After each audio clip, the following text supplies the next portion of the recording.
Hey, what's going on YouTube? Alabama Reloader here. So, rolling down the road, heading to the range. Today's going to be a somewhat abbreviated range session. It's not going to be a super long one. I'm hoping to be here maybe a couple hours. It'll be the longest I'll get to stay. But I've got a lot of stuff to shoot, so I've got 243 Winchester, 270 Winchester. I've got a couple of different 6.5 Creedmoors I need to be working on. They're actually projects for other folks, and then my 30-06, and then also something new. So you guys hang on just a few more seconds, and you will see what we got going on, what's shaking and what's new here on the channel. So pretty excited about this one. So all right, time to pull in and get through the gate. All right, so pulling through the gate now over at Hobbs Island Shooting Range. You guys know, I mean, I've mentioned this place countless times. This is the range that I'm a member at, and it's really the best one that's local, close by. I would love to be a member, somewhere like Strategic Edge up in Tennessee. I think that range goes out to like 1250, but that's a long drive. And two, I just don't really want to pay for a membership on something I'm only going to utilize maybe a handful of times a year. So let's get back in here. This range is only about 8 or 9 minutes from the house. I mean, super convenient. Yeah, you got to pay, it's monthly fee, but man, there's really not a lot of other good options close by, within reasonable driving distance that I can get to. So, but now I got to grab target stand. Got my target in the back. I'll go get it. Let's see here. Get it put out. And as you guys can tell, there ain't nobody here. Just got done drinking my coffee. They were giving me a hard time over at New Hope Nutrition because I walked in with a cup of coffee. They were like, man, because these drinks have caffeine in them also. But I think I just drink coffee out of more of a routine at this point. So yeah, here we are. I typically hang out right here. This is the 100-yard side. That berm is really like 130. And then just on the other side of that berm, you can go all the way out to 380 out there at the furthest berm. And then they've got steel targets set up at different intervals throughout the range. But this is one of the main reasons why I like coming here. Check it out. Nobody. Got it all to myself. So hopefully that'll last for the next couple of hours, but I doubt it. So, all right, y'all just hang tight. All right, so back at the house, I was totally planning on having some range footage, but as soon as I hit stop on the previous video clip, a guy pulled in, parked a couple of benches down from me, and I was like, oh well. Right, so I was planning on having some range footage, but ended up, I had the tripod with me and everything, but just decided not to even set it up and bother with it, sitting there trying to talk to a camera with somebody a couple benches down from me. So, but this is the brand new addition to the channel. And if you don't know what this is, you are probably not alone. This is something that is not even made anymore. It is the Thompson Center Icon. So if you will, travel back in time with me, early 2000s, and Thompson Center, they wanted to enter the bolt action market, and that for the longest time, they're really the single shot and all that type of stuff. They're really big into that world and was for a really long time. And then early 2000s, they wanted to go a different direction. The article I read kind of pointed out the fact that I believe that was around the time Winchester, I think it was, maybe closed their factory or something like that. And so Thompson Center kind of saw, hey, this could be a potential opportunity. We want to get into the bolt action market, but we don't want to just offer up another run-of-the-mill bolt-action rifle. And so that's where the Icon comes in. This is their very first bolt-action offering. Now this is pre-Smith & Wesson, so I believe Smith & Wesson owns Thompson Center now, and there's plenty of hate out there for all of that and what they've done since then, but this is pre all of that. So what's interesting about this particular rifle and this action, so they partnered up with some heavy hitters in the firearms industry to sort of engineer this thing from the ground up to be a really, really nice, for the time period, bolt action rifle. Remember, this is early 2000s, and somewhere, I think it's like pre-05 or something like that, somewhere in that range. So early 2000s. And folks like George Gardner, GA Precision, he's kind of a big deal, right? 6.5 Grendel, 6 GT, you know, he kind of knows what he's doing.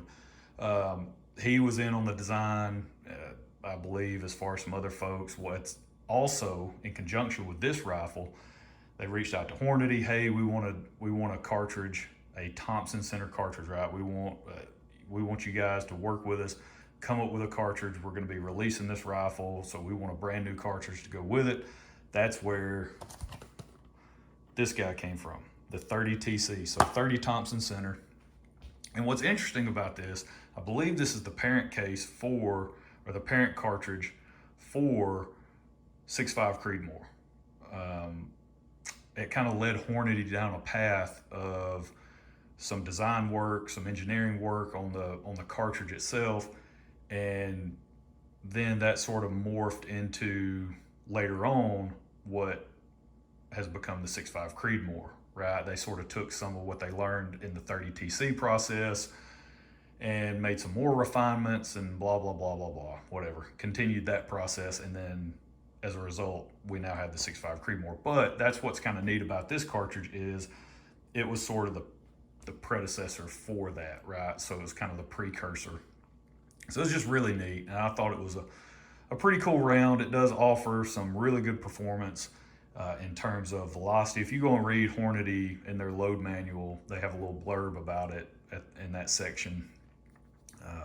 And they talk about, you know, they really wanted to achieve 30-06 Springfield Performance in a case that's actually smaller, or shorter, I should say, shorter than a 308, which this case is. This case is shorter than a 308. I believe it's like 1.920 on the case length.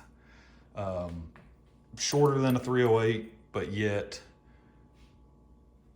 packs the punch of 30-06. So it's like, man, this must be a super efficient cartridge design, which was basically what they were trying to set out to achieve in the 30 cal class. And they've done a really good job with it. Now this, again, way back, right? This is 20 years ago. So this cartridge has some age to it, but it was just really neat, and something that when I came across it, I was like, you know what, I want to pick this up because I've struggled so much with 308. 308 has just been, it's just such a terrible cartridge for me personally, and the amount of effort and time I've put into 308 Winchester and trying to get, you know, the various rifles that I've owned in that cartridge to shoot well, and it's just never really worked out for me. And so then I was like, you know what, this is supposed to be, essentially, it's a more efficient cartridge design in 30 cal, very comparable. You know, I'll be comparing it a lot to 308 Winchester. I think it'd be a good addition. So that's what I went with. Some of the stuff that's really neat about this particular rifle, this receiver, they machined it out of one piece to include the bases, the scope bases. That's the type of stuff you see on custom actions. You don't see that on off-the-shelf commercial available, go buy it at your local gun store, grab it off the shelf, Savage, Ruger's, Mossberg, you know, you just don't see that on your standard run-of-the-mill production rifles. Now Tikkas, they do have that proprietary, you know, that little groove right there where you can do a direct mount to the receiver, but I'm just saying in general, you don't have your bases machined with the receiver itself, which is what with the action, which is what they did on this on this rifle. So you can tell they put a lot of design and thought and engineering into releasing this thing, building this thing from the ground up to be a really, really nice bolt action rifle, which it is. It's got the 5R rifling,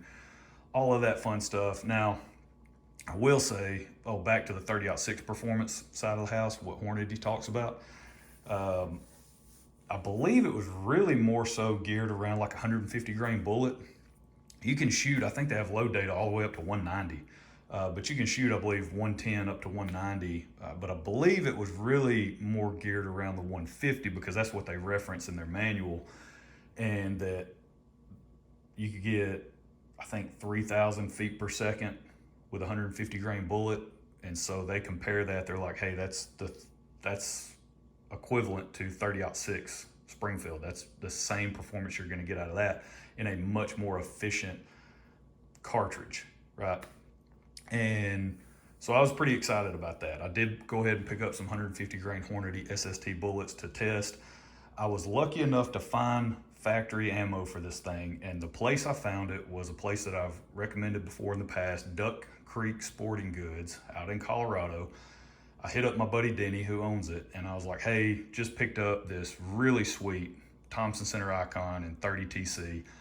I need some factory ammo for it. Can't find it anywhere. This is not something you just go buy, right? This is not mass produced by Hornady. They'll produce it from time to time, but this is not something that, it's not a fan favorite, right? There's not just a ton of people out there gobbling this stuff up.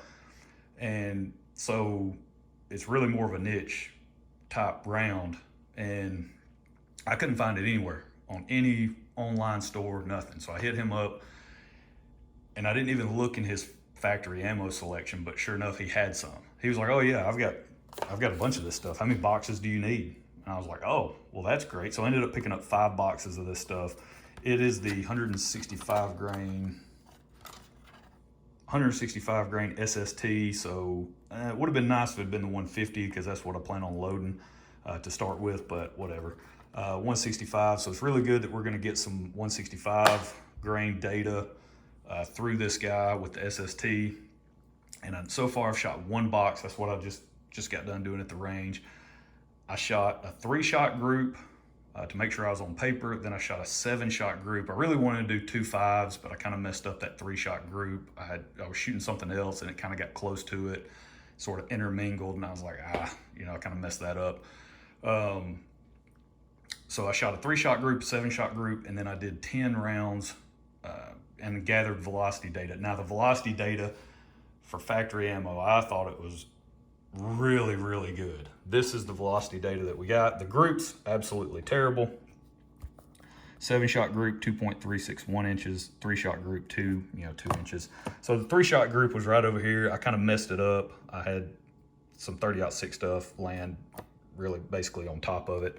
So I kind of messed that up. There's the 7-shot group, really not that great at all. Minute a deer, I can definitely go kill a deer with it if I want to, but that is not good at all. But what is good is this velocity data. So the box says that we should be getting 2850 at the muzzle. So I captured all of this velocity information off of a MagnetoSpeed Sporter chronograph, just in case you're wondering.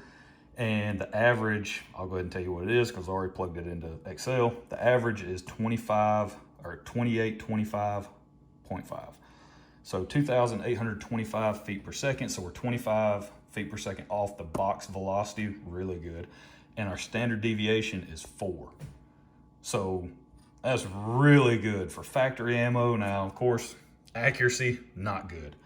Velocity numbers, really good. So pretty pumped about that.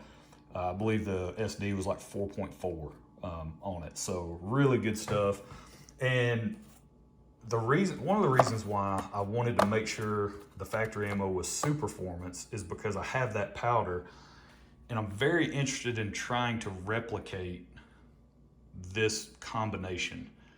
But I think it's going to be a little bit interesting. I need to get some feedback. If anyone watching this video has a 30 TC and they've tried the super performance powder that is used now, that is sold now, please let me know the results that you have, because from what I was reading, apparently this stuff was loaded with an earlier iteration of the Super Performance powder, so I don't know what's really changed between the stuff you can buy now and what was used to develop this cartridge and load this factory ammunition. I don't know what the difference is. I do plan on, since I've got 5 boxes, I've shot 1, I've got 4 more left, I do plan on tearing some apart and just kind of checking the charge weights and going from there. But I thought it was interesting that they point that out, right? That it was an earlier variant of Super Performance powder.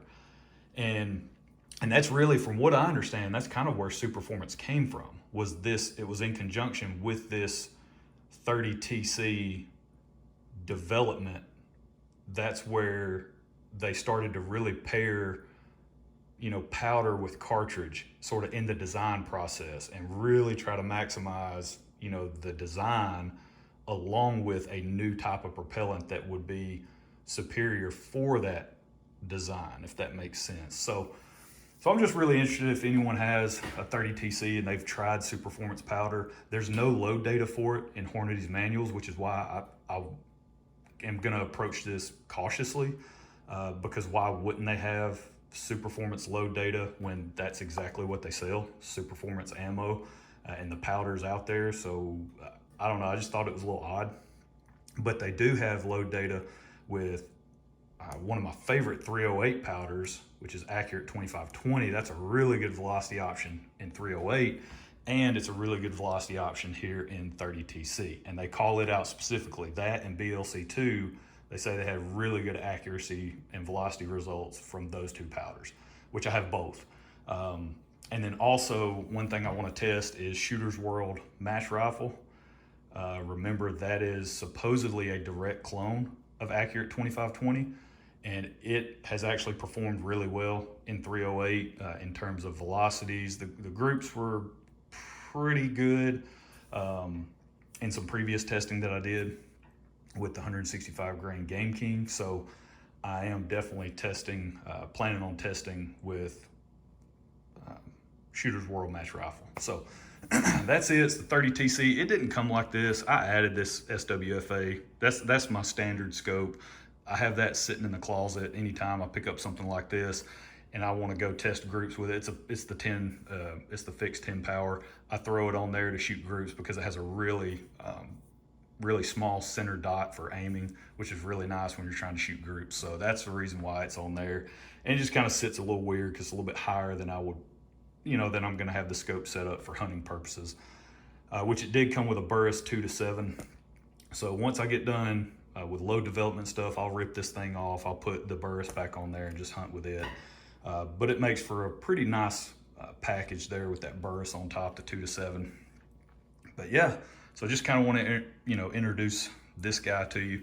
Really nice though, man. This thing is sweet as far as the stock and everything goes. You could tell whoever owned it before me, they must not have ever shot it or taken it hunting or anything, because it was in immaculate condition. So really pumped about it.